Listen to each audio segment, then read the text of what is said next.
Welcome back to Financial Times in the car line. Got about 20 minutes to drop some knowledge on you.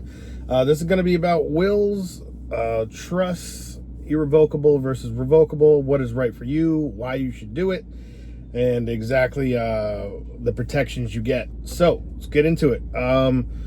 So everyone should have a will, in my opinion, no matter what. It gives you the option when you pass to tell how you want your assets dispersed, checking accounts, jewelry, whatever, real estate assets, whatever it may be. The big thing that you want to focus on, though, is that, you want to put it into a trust. That's the big thing, though, because here's the thing with wills versus trusts. A will can be contested. A trust cannot. And a will goes through probate. A trust does not. So what does that mean? So what does it mean when you say a will can be contested?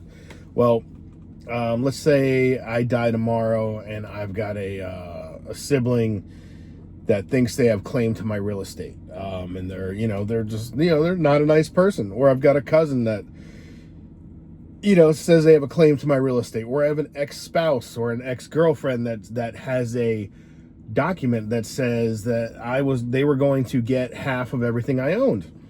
And let's say I don't have a will. Well, immediately when I die, my assets go into probate. The state takes over, unless you're married. So that's the big thing. So if you're not married, and let's say you're living together and you have a kid, this is a scenario to where, the state can come in and take over, your mortgage if your significant other is not on that, not on the mortgage note or the deed. So with that being said, when you pass, a shady relative can come through and be like, hey, I've got this document here that Ted signed like 6-7 years ago and said that, he was going to give me, all his vehicle collection and half of his jewelry collection or his baseball cards, whatever it may be. So now you, as the survivor of the individual that has passed, you have to prove in the court system that document's fake. And the majority of people, let's face it, do you have money to go out there and hire an attorney and go out in a battle and battle some crazy, ex-girlfriend, ex-spouse, or crazy sibling that no one's talked to in 15 years? You got to battle it out in court. Then you got to hire, because you're going to have to hire, handwriting specialists. You're going to have to hire the attorney. You're going to have to, and show that the document that they're putting to the court is fake. And it's not something that, is something that's, legit. I'm going to pull up a little bit, but, so, you want to make sure that your will is in a trust. So what the trust does, it avoids probate, and it is non-disputable because a trust goes through the court system. It's going to cost you a little money to get it set up. My trust was just over $1,900, but and you can name it whatever you want. So we named ours the Davidson Family Trust. So we went in there and we put all of our real estate. The beneficiary of all of our real estate is the trust. Obviously, if I pass away and my spouse is still living, everything goes to her. But if we both pass away, everything goes to the trust. So what that does, it avoids certain taxes. It's if there's estate taxes in your state, it can a trust can help avoid those because it transfers into a trust, doesn't transfer into an individual. You then assign an executor of that trust, and the individual that's going to oversee the execution of the trust and how funds are dispersed. I can give you an example. We have 401ks, Roth IRAs, we have a brokerage account, we have real estate. Whenever let's say we both pass tomorrow, the whole thing that we did, we don't want our kid to absorb all that at once when he's 18 years old. We want the executor to handle payments to number one, make sure our child's taken care of no matter what. But when he's 18 years old, it now becomes a stair-stepping scenario to where, when he's 18, he gets 5% of the wealth, When he's 21, he gets 15%. When he's 25, he gets 35%. When he's 30, he gets 85%, and then when he's 35, he gets the rest. So it ensures that your child's not going to just blow through the inheritance. I witnessed that firsthand. In my family when grandparents passed away, boom, money went like that. See ya. It was in and out, and I mean, we're talking thousands of dollars. It was in and out like a thief in the night. Money can go so quick if you're not prepared for it and you're not budgeted for it. And I mean, if you're not dealing with that kind of money in the first place, you're never going to be able to deal with it properly, in my opinion, when all of a sudden it gets thrust on you. It's like, think about, just to give you a prime example, think about a lot of professional athletes, about how they go broke and they have to file bankruptcy. It's because they grow up in a certain socioeconomic environment, and then all of a sudden when they're 21 or 20 years old, boom, they get a $6 million signing bonus. You're winning the lotto overnight. You're not prepared for stuff like that.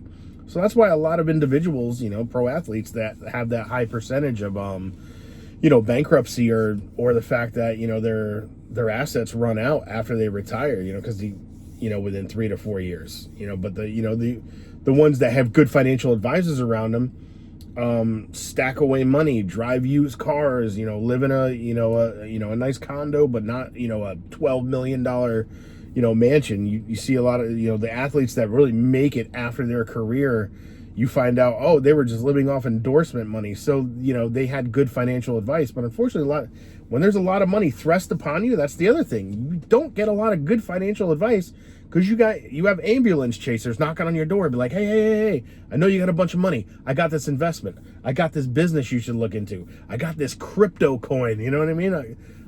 I got this meme coin you should invest in. We'll all get rich. But one of the big things, a big example I can give you, the will versus trust and not having it, is Prince, the singer. So when he passed, he didn't have a will or a trust set up. So I believe he might have had like a makeshift will, but he had, quote unquote kids coming out of the woodwork saying, no, that's my father. So there was tons of the people that disputed his estate, which was valued at like, I don't know, 140 or 160 million roughly. So it immediately went into probate, and his probate lasted almost 6 years. So he's passed away, he's dead and gone. But his family is, trying to absorb the estate. The IRS then came in and was like, no. We don't think the estate is worth what you're saying it is. We think it's way undervalued. So the IRS came in, reevaluated his estate, and the price went through the roof, and they hit it with more taxes. And then the lawyer fees, and then the court fees, and the administrative fees all came up. And it became a scenario to where his estate went from like 160 million. I think like, if I remember correctly, 40% of his estate got gobbled up by legal fees, administrative fees, court fees, and probate fees. So think about that. Like, majority of Americans, let's face it, we're not dealing with $160 million estates. But if you've got $150,000, left over that you're trying to pass through generational wealth, can you imagine your kid at age 25, like, oh man, my dad set me up good. Oh crap, he didn't, or my mom set me up good.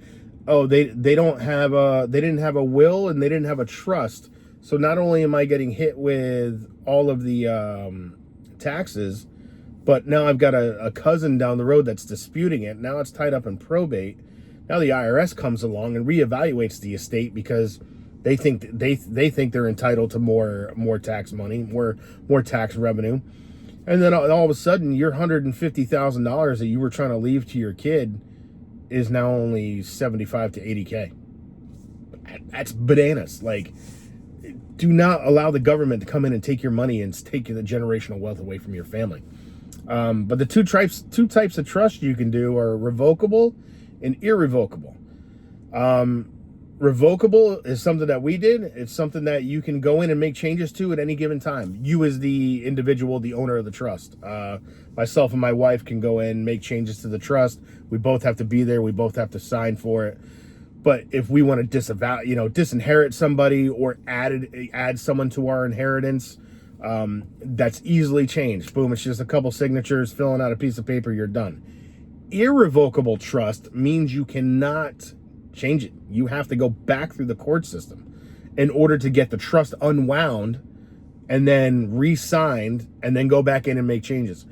Irrevocable trusts are typically airtight to where I'm on my deathbed and I'm about to pass away and I'm signing it. That's the irrevocable trust, because I don't want anyone to come in and make any changes whatsoever. So that's a big scenario to where you want to make sure you're doing in my opinion, a revocable trust. That way you can go in and make changes if need be. But having a will is important, but it's not enough. You got to have the trust to protect your assets, especially if you own real estate. But if even if you don't own real estate and it's just a baseball card collection, it's worth having a trust. So it's, and you can set up the trust early and just add your assets to it as time goes along. Whenever you open up a checking account, add the beneficiary as the trust. Whenever you buy a house, you can put the house property into the trust. Your brokerage account, your 401k, you add the beneficiary as the trust. So, very important that you do so. Protect your family, create generational wealth, and by all means, keep the money out of the government's hand. They get enough with taxes already. Let's face it. Hopefully, don't take down my video, but that's the thing. And the other thing is, if you don't have your real estate in a trust, there's a potential that your kids will owe capital gains tax on the transfer of wealth within that property.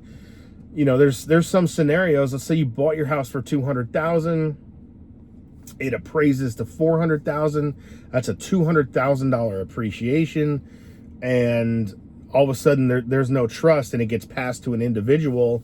They could face taxes on that appreciation. Your child, the next tax year, once that probate squares up and finishes, and everything transfers to them, they could literally be facing a tax bill of 27% on $200,000. So think about that. I mean, you're talking about over what is that? Over 50 grand, right? No, am I making that up? So 10%, 20, 40. So yeah, I mean, close to $50,000 they could be facing in terms of tax bill.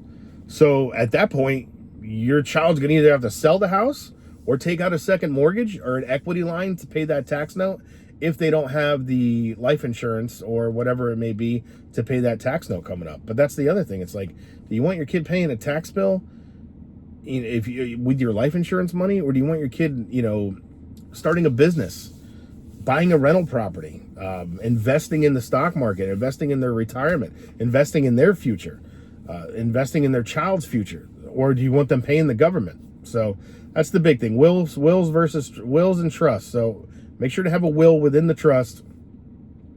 And if you're young enough, set up the trust to be revocable. That way you can make changes as you see fit. If you're single, later on down the road, you can add your spouse if you choose to get married, or your significant other. It's very important if you have kids and you live with your child's mother, but you guys are getting married because you just don't believe the institution of marriage. There's a whole legality around that. So if you don't choose to get married, it's no big deal. That's up to you. That's 100% your prerogative. However, the state and the federal government, they don't care.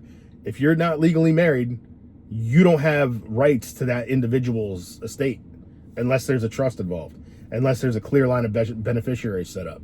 So if your if your significant other passes away, and she or he is the mother to your child, and you all live together, everything goes to your child. But if your child's under the age of 18, that's going to go through probate, and it's going to take money. You're going to have to hire an attorney. It's going to have to go through probate court. It's not pretty. It's not pretty getting all your assets directed to your kid if there's no beneficiaries and there's no trust set up. It's not an easy road. So, just keep that in mind. So I hope this was educational and enlightening for you. By all means, get that trust set up. All you got to do is just go on Google and just type in, family trust attorneys in my area. The way I found mine is that they were offering a free seminar in my town. So I went to the town hall, attended the free seminar, and they were like, you know, if you're interested in hearing more, by all means, meet us up here at the table. You can sign up for a more specialized one-on-one meeting, and which is what I did. My wife and I went down. We had 2 meetings with the financial planner and made sure everything was in line, and boom, boom, boom, there you go. So y'all have a great day. It's almost the weekend. Hopefully we get one more video at you this week. Y'all be good.